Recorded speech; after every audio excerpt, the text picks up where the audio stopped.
You've been following all the conventional wisdom. You went to school, got a good job, worked hard, saved money, invested cautiously. You played by all the rules they taught you. So why are you still struggling financially? Why does financial freedom feel like a distant dream while others seem to achieve it effortlessly? The painful truth is this: you're not failing because you're bad with money. You're failing because you've been playing a game designed to keep you exactly where you are, comfortable but never truly wealthy. Napoleon Hill spent 20 years studying what separates the financially free from the perpetually struggling. What he discovered wasn't just about money management or investment strategies. It was about something far more fundamental: the invisible rules that govern financial reality. The wealthy aren't playing the same game you are. They're not just playing better, they're playing an entirely different game with entirely different rules. Let me show you how these wrong rules are keeping you trapped. Rule number 1 they taught you: go to school, get a good job, work hard. This sounds reasonable, even wise. But here's what they didn't tell you: you're building someone else's wealth, not your own. You're trading your most valuable asset, your time, for a limited commodity called a salary. There's a ceiling on how much time you have, which means there's a ceiling on your earnings.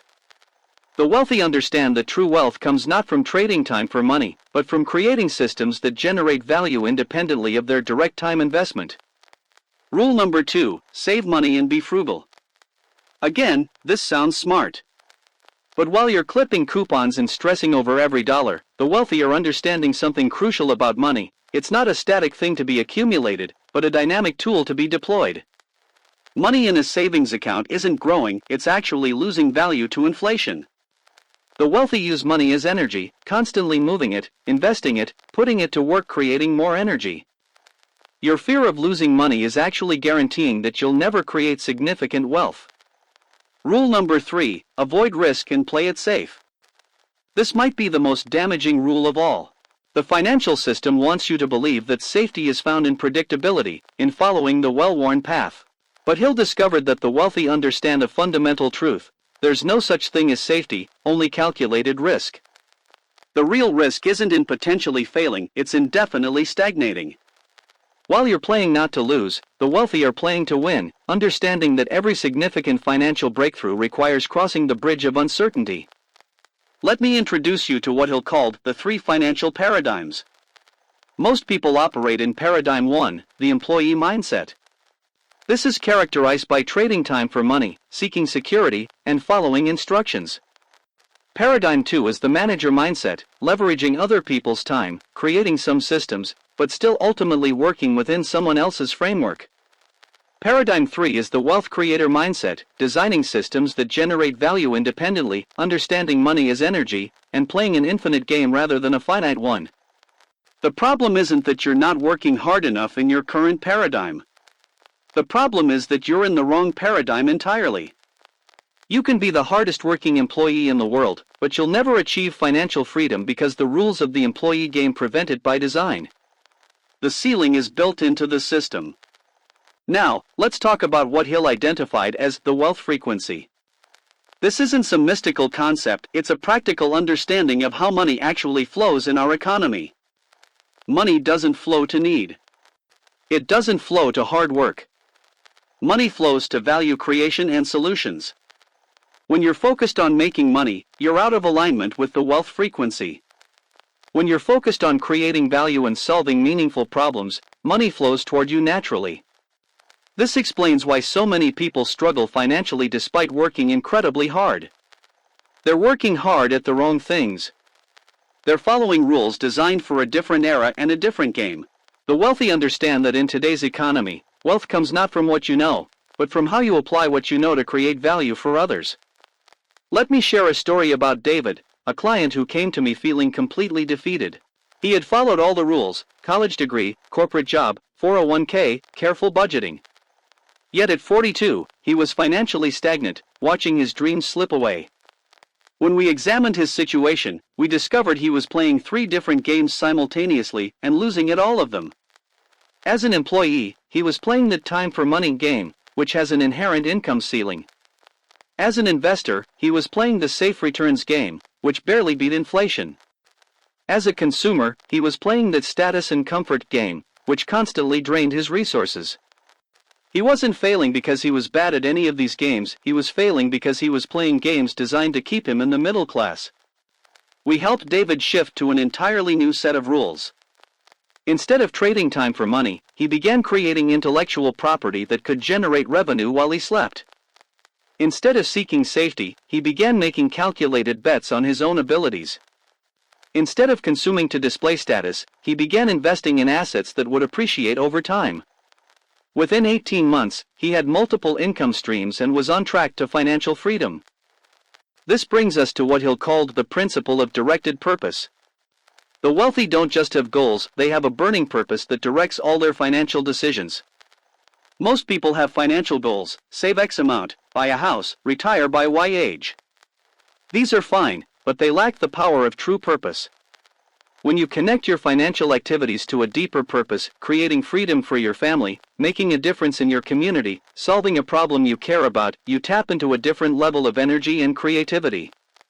Let me introduce you to the concept of financial physics. Just as there are laws that govern the physical world, there are laws that govern financial reality.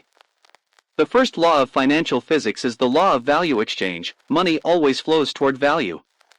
If you're not receiving the money you want, it's because you're not creating sufficient value in the marketplace. The second law is the law of leverage. Linear effort creates linear results, while leveraged effort creates exponential results. The wealthy are masters of leverage, leveraging time, money, technology, and other people's expertise. The third law is perhaps the most important, the law of financial identity. You will never outperform your identity. If you see yourself as someone who struggles with money, you will unconsciously make decisions that keep you struggling. If you see yourself as someone who creates wealth naturally, you will notice opportunities and take actions that align with that identity. This explains why simply learning new financial strategies often fails to produce lasting change. If you learn investment strategies but still see yourself as not good with money, you'll sabotage your efforts. Lasting financial change requires an identity-level shift, not just new information. Now, let's talk about what Hill called the poverty programming that most people receive without even realizing it. From childhood, we're taught subtle but powerful messages about money. Money doesn't grow on trees, rich people are greedy, we can't afford that. These aren't just phrases, they're programming that creates your financial reality. The wealthy either receive different programming or, like Hill's subjects, they consciously reprogrammed their minds with what he called wealth consciousness. Wealth consciousness isn't about positive thinking. It's about adopting the specific beliefs and thought patterns that create financial abundance. Beliefs like, there's always enough money and opportunity, I am worthy of wealth, money is a tool for creating good in the world, problems are opportunities in disguise. These might sound simple, but they create an entirely different financial reality than the scarcity programming most people carry. Let me give you Hill's framework for what he called financial rule replacement. This is the systematic process of identifying the wrong rules you've been following and replacing them with the rules that actually create wealth. The first step is rule audit. You must identify every financial rule you've been operating under, both consciously and unconsciously. These might include, I have to work hard to make money, money is scarce, investing is risky, rich people are lucky. Write them all down, every assumption, belief, and rule you have about money. The second step is rule evaluation. For each rule, ask yourself, is this rule creating wealth for me or keeping me broke? Do truly wealthy people follow this rule or violate it? What evidence do I have that this rule is true? Most people discover that 80% of their financial rules are either completely false or only true within the limited game they've been playing. The third step is rule replacement. For each limiting rule, create a new, wealth-creating rule to replace it. I have to work hard to make money becomes I create value that generates money. Money is scarce becomes money is abundant and flows to value. Investing is risky becomes education makes investing calculated, not risky. The fourth step is rule integration. This is where you begin acting from your new rules, even before you fully believe them. Action precedes belief. As you take actions based on wealth-creating rules, you gather evidence that these rules work, which strengthens your belief in them. The fifth step is what Hill called rule mastery, the point where your new rules become automatic, where you naturally think and act in ways that create wealth. This isn't about memorizing new rules, it's about embodying them so completely that they feel natural and obvious. Now, let's address the most common objection, but the system is rigged. The wealthy have advantages I don't have. This is partially true, but it's also a perfect example of playing by the wrong rules. The rule you're following says, I can't win because the game is rigged. The wealth creating rule says, every game has rules, and I can learn to play this one skillfully. The wealthy don't waste time complaining about the rules, they learn them, master them, and in some cases, create new games with new rules. This brings us to what Hill identified as the master skill of the wealthy, the ability to learn and adapt quickly. The rules of wealth creation are constantly evolving. What worked in industrial age doesn't work in information age. The wealthy are constantly learning, experimenting, and adapting. Meanwhile, most people are still following rules they learned decades ago from people who weren't particularly wealthy themselves. Let me share what might be the most important insight from Hill's research. Wealth isn't something you get. Wealth is something you become. When you focus on becoming the type of person who creates wealth naturally, someone who thinks differently, sees opportunity where others see problems, takes calculated risks, persists through challenges, the money follows as a natural byproduct. This is why get-rich-quick schemes always fail. They focus on the money rather than the personal development required to create and maintain wealth. Lasting wealth requires what Hill called the philosophy of personal achievement, the development of character, mindset, and habits that make wealth creation inevitable. Over the next 30 days, I challenge you to implement what I call the financial rule reset.